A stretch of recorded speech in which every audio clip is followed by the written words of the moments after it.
Hey, are you aware of your unique given talents and gifts? If so, are you maximizing the use of it to lead a compelling life? In today's episode, I'll affirm in you that you definitely and certainly have got uniquely given talents others may not have. We'll discover what they could possibly be. I'll also empower you to know how you could steward and maximize them lovingly, powerfully, and wisely, so that once you know what your talents and gifts are, you'll know exactly what to do. And that's when the whole world opens up to you, literally. Now, without any overcomplication, a talent is simply defined as a special natural ability or aptitude, while a gift is something bestowed or acquired without any particular effort by the recipient or without its being earned, which I believe is given by God. Have you considered what your talents and gifts are? Do you know exactly your list of them? Before you start saying you have got none whatsoever, let me share this. Having worked with tons of people all over the world, from as young as 16 to around 80, I don't care what anyone tells me. I'm absolutely convicted of the fact that everyone's got their own talents and gifts. For many, it's simply waiting to be awakened, inspired, and empowered.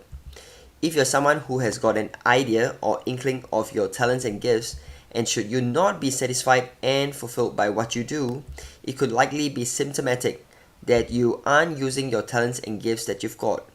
It's a feedback mechanism to tell you you should be doing something else. At this point, I'll give some pointers on how you can discover your talents and gifts, and thereafter empower you on using and maximizing them as mentioned earlier. So how does one go about discovering their talents and gifts? For some people, they tend to be more self-aware than others.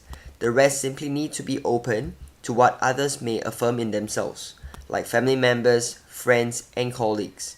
Be bold to ask the people closest to you, and especially leader figures. If you have a mentor or coach who knows you well, that would be excellent. My main mentor told me years ago I was very good with talking to people in person and over the phone. It took me some time to acknowledge this.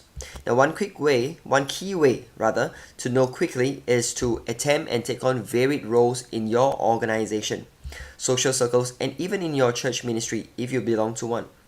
If you enjoy reading, a good starting point in discovering your talents and gifts is to read Peter Drucker's Managing Oneself and Dr. John DeMartini's The Values Factor.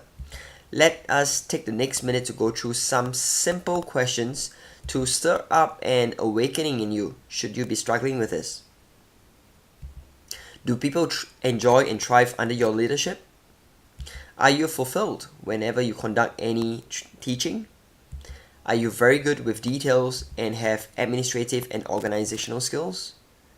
Do you pay close attention while photographing or doing videography? Is persuading others and gaining people's trust easy for you? If so, sales could be your talent. Do you come alive in the art scene, such as music and dance? Are you great at building things with your hands? Are you skillful at encouraging and inspiring people? The list is endless.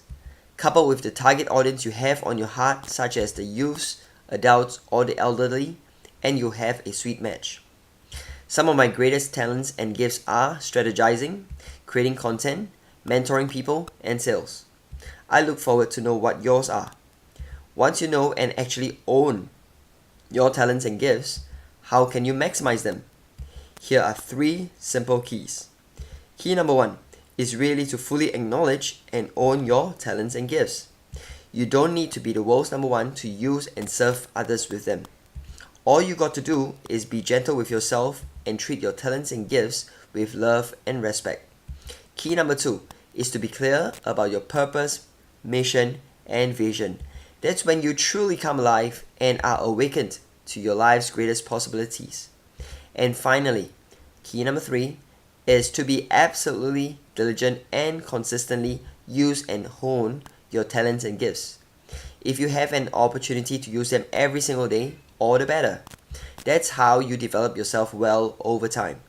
As we close this episode, let me share some worthy quotes. Hide not your talents, they for use were made. What's a sundial in the shade? That's by Benjamin Franklin. Next, a winner is someone who recognizes his God-given talents, works his tail off to develop them into skills, and uses these skills to accomplish his goals. That's by Larry Bird. One of the greatest gifts a parent can give a child is to help them find their talents. That's by Sean Covey. And lastly, Romans 11:29 says, "For the gifts and the calling of God are irrevocable." You're meant to shine in this world. Start owning and maximizing your given talents and gifts now. Hey, thank you for listening. Do take a moment now and like this episode, leave a comment, and also subscribe to not miss out on new episodes. Once done, check out your next episode. Want to connect? Do so at kelvinchan.org and also on Facebook, Instagram, YouTube, and Twitter. Stay well and talk soon.